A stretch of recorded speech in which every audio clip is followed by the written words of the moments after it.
ये भारत में सबसे पावरफुल जॉब है, क्योंकि वह राज्य सरकार उस अधिकारी को कुछ समय के लिए सस्पेंड कर सकती है, लेकिन हमेशा के लिए नौकरी से निकालने का अधिकार उसे नहीं होता है। सबसे डरा हुआ यही कर्मचारी रहता है कि जो डीएम है ना, डीएम, इसका नाम होता है कलेक्टर, ये राजा से कम नहीं है ये। तो आप जब आईएएस बनिएगा, 25-30 साल का अनुभव हो जाएगा, तो पूरा झुंड में रहिएगा आप लोगों को। आर्टिकल 311 में कहा गया है कि संघ लोक सेवा आयोग के जो भी नौकरी करता है संघ लोक सेवा आयोग के द्वारा, उनकी नौकरी से आप ऐसे नहीं कि एक झटके में उनको नौकरी से निकाल दे, ठीक है। तो उनको ना क्या करना है, आप लोग को संरक्षण देना है। संविधान उन लोगों को क्या देता है, संरक्षण देता है। किसके तहत, 311 के तहत। इसलिए देखिएगा आईएएस अधिकारी जो डीएम एसपी होते हैं, इन लोगों को नौकरी से निकालना काफी टफ हो जाता है। जो डीएम वगैरह होते हैं, डीएम एसपी मजिस्ट्रेट, इन लोगों को नौकरी से निकालना काफी टफ हो जाता है, क्योंकि अगर आपने यूपीएससी या स्टेट पीसीएस के थ्रू क्या लिया है, जॉब लिया है, तो आपके लिए संरक्षण का अधिकार किसमें है, 311 में है। किसमें दिया गया है, 311 में दिया गया है, ठीक है।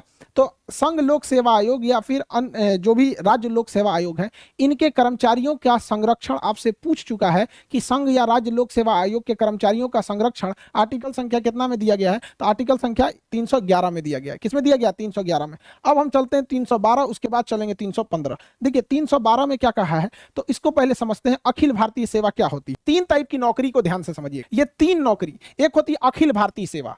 अखिल भारतीय सेवा, अखिल भारतीय सेवा, सेवा का अर्थ होता है नौकरी, सर्विस, अंग्रेजी में कहते हैं सर्विस। ऑल इंडिया सर्विस, इसे क्या कहेंगे, ऑल इंडिया सर्विस। एक होता है केंद्रीय सेवा, केंद्रीय सेवा, सेंट्रल सर्विस, केंद्रीय सेवा, सेंट्रल गवर्नमेंट का नौकरी, सेंट्रल सर्विस। और एक होता है राज्य सेवा, राज्य सेवा, state service, state service, state service. देखिए इन तीनों में मेन अंतर क्या होता है। इसमें होता है जो अखिल भारतीय सेवा होती है, इसमें आपकी नियुक्ति करती है केंद्र सरकार, आपकी नियुक्ति करती है केंद्र सरकार और भेज देती है राज्य सरकार के पास कि जाइए उस राज्य में ड्यूटी कीजिएगा और उसी राज्य से सैलरी ले लीजिएगा। जैसे आईएएस अधिकारी, आईएएस अधिकारी को सेंट्रल गवर्नमेंट नियुक्त करती है, ट्रेनिंग दे देती है, सेंट्रल गवर्नमेंट ट्रेनिंग दे दी। अब उसका कैडर डिसाइड करेगी कि किस स्टेट में उसे भेजना है। गुजरात में भेजेगी, कहेगी जाओ गुजरात में सर्विस करो, गुजरात में नौकरी करो, वहीं से सैलरी ले लेना। तो ऐसी नौकरी जिसे केंद्र सरकार नियुक्त करती है और केंद्र सरकार ट्रेनिंग देती है, लेकिन वह व्यक्ति आके राज्य सरकार के डिपार्टमेंट में सेवा देता है और राज्य सरकार से सैलरी लेता है, ऐसी नौकरी को अखिल भारतीय सेवा कहते हैं। यह भारत में सबसे पावरफुल जॉब है,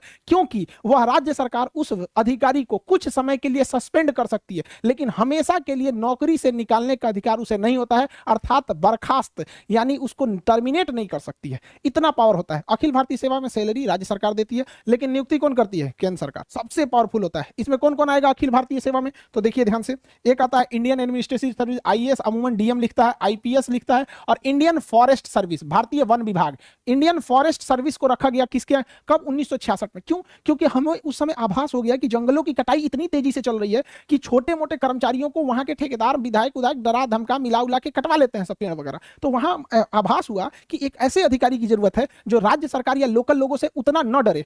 आईएएस जो होता है ना, ये कार्मिक मंत्रालय इसको कंट्रोल करती है, इसे गृह मंत्रालय कंट्रोल करती है, और इसे पर्यावरण एवं वन मंत्रालय कंट्रोल करता है। आईपीएस की ट्रेनिंग किस शहर में, हैदराबाद। आईएएस की ट्रेनिंग किस शहर में, आईएएस की ट्रेनिंग, आईएएस की ट्रेनिंग मसूरी में। और आईएफएस की ट्रेनिंग कहां होती है, IFS Indian forest service, Dehradun. केंद्रीय सेवा में केंद्र सरकार नियुक्त करती है और केंद्र सरकार अपने पास रख लेती है। केंद्र सरकार नियुक्त करती है और केंद्र सरकार अपने पास रख लेती है। यह होता है केंद्रीय सेवा। जैसे रेलवे, रेलवे में नियुक्ति कौन करेगा, केंद्र सरकार। ट्रेनिंग कौन देगा, केंद्र सरकार। भेज कहां देगा, रेलवे डिपार्टमेंट में। रेलवे डिपार्टमेंट किसका, केंद्र सरकार का। सैलरी कौन देगा, केंद्र सरकार। अगर आपको राजदूत बना के अमेरिका भेज दिया जाता है, अगर आपको राजदूत बना के अमेरिका भेज दिया जाता है, तो नियुक्ति कौन करेगी, केंद्र सरकार। किसके थ्रू, यूपीएससी के थ्रू नियुक्ति करेगी केंद्र सरकार और सैलरी देगी केंद्र सरकार। आपको कभी जापान, अमेरिका, रूस भेजेगी तो केंद्र सरकार के निर्देश पर जाएंगे। यूपीएससी में अगर आपको इंडियन पोस्टल सर्विस मिल गया या इंडियन रेवेन्यू सर्विस मिल गया, इंडियन रेलवे सर्विस मिल गया, तो ये सब केंद्रीय जॉब होते हैं। कौन से जॉब होते हैं, केंद्रीय जॉब। तो जरूरी नहीं कि यूपीएससी में आपको सब अखिल भारतीय सेवा मिल जाए। राज्य सरकार आपको नियुक्त करेगी, राज्य सरकार नियुक्त करेगी, राज्य सरकार ट्रेनिंग देगी और राज्य सरकार काम कराएगी आपसे और वेतन देगी। सारा चीज जब राज्य सरकार के अंडर में आ जाता है तो राज्य सेवा कहलाता है। क्या कहलाता है, राज्य सेवा। जैसे बिहार दरोगा, जैसे दरोगा का एग्जाम, दरोगा का वैकेंसी कौन निकालता है, राज्य सरकार। एग्जाम कौन लेगा, राज्य सरकार। ट्रेनिंग देगी राज्य सरकार, काम कराएगी राज्य सरकार, और उसके बाद से आपको सस्पेंडो कर देगी राज्य सरकार, निकाल के फेंकी देगी राज्य सरकार, टर्मिनेट भी कर देगी राज्य सरकार। सबसे डरा हुआ यही वाला रहता है, सबसे डरा हुआ यही कर्मचारी रहता है, क्योंकि राज्य सरकार के अंडर में ही सब कुछ रहता है। अरे भैया हमारा उठा के मत फेंक दियो, समझ में आएगी नहीं। अब जैसे कोई केंद्र सरकार, कोई एसएससी से आया है और Indian service selection board, SSC service selection commission, तो ये होता है ना स्टाफ सिलेक्शन वाला, सर्विस सिलेक्शन नहीं जी, वो तो दूसरा होता है। आता है, एसएसबी हो जाएगा। एसएससी, अब उसमें आपको कोई इनकम टैक्स में इंस्पेक्टर बन के आए तो केंद्रीय नौकरी है, बिहार सरकार उसको सस्पेंड भले कर सकती है लेकिन नौकरी से हटा नहीं सकती है अगर कुछ गड़बड़ करेगा। हालांकि वो केंद्र सरकार का है, बिहार सरकार उसको कुछ टच भी नहीं करेगी, यूपी सरकार। आप रेलवे में टेक्नीशियन सपोज कीजिए, लोको पायलट है, ट्रेन चला रहे हैं, ऐसे स्टेयरिंग नहीं होता जी, A9 हैंडल होता है, ट्रेन चला रहे हैं, तो क्या राज्य सरकार आपको, यूपी सरकार का ये खराब ट्रेन चला रहे हो हटो, नहीं हटा पाएगी, कौन हटाएगा? केंद्र सरकार हटाए। तो सबसे ज्यादा कर्मचारियों के पास पावर किसके पास रहता है?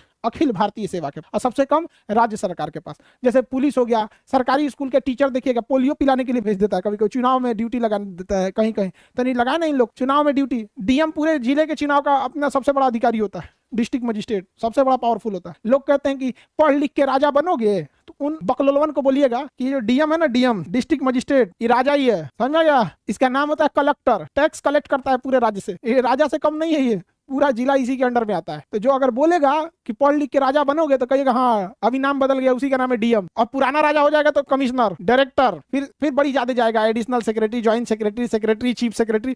चीफ सेक्रेटरी तो बहुत बड़ा पावर होता है, समझ रहा है कि नहीं आ रहा? मुख्यमंत्री कोई भी डिसीजन चीफ सेक्रेटरी से पूछ के लेते हैं, चीफ सेक्रेटरी साहब क्या कहना है आपका? तो भैया चीफ सेक्रेटरी बहुत पुराना होता है। ये आईएएस जो निकालते हैं लोग ना, 25-30 साल का जब आपके पास अनुभव हो जाता है, बूढ़े हो जाते हैं, तब आप लोग को चीफ सेक्रेटरी बनाया जाता है। तो आप जब आईएएस बनिएगा, 25-30 साल का अनुभव हो जाएगा, तो पूरा झुंड में रहिएगा, आप लोगों को बिल्डिंग में रखा जाएगा, जितना पुराट आईएएस रहेगा सब ना, यूपीएससी निकाला हुआ। आप लोग कैसे क्लास में बैठे हैं, अभी एग्जाम निकालना है आप लोग को, सबकी ख्वाहिश है यूपीएससी निकाल लें, तो ऐसे ही अलग अलग शहर से कोई यूपीएससी निकाल के आया रहेगा, कोई कहीं पे 20 साल डीएम रहा है, कोई आईपीएस रहा है, कोई कमिश्नर रहा है, उसको फिर बुलाया जाएगा, बड़का बिल्डिंग में उसको रखा जाएगा, उसका नाम रहेगा सचिवालय। सचिवालय में सब ऐसे ही बड़का रहता है, उसी सबसे डिसीजन लिया जाता है, समझ आ रहा है कि नहीं? तो काफी बड़ा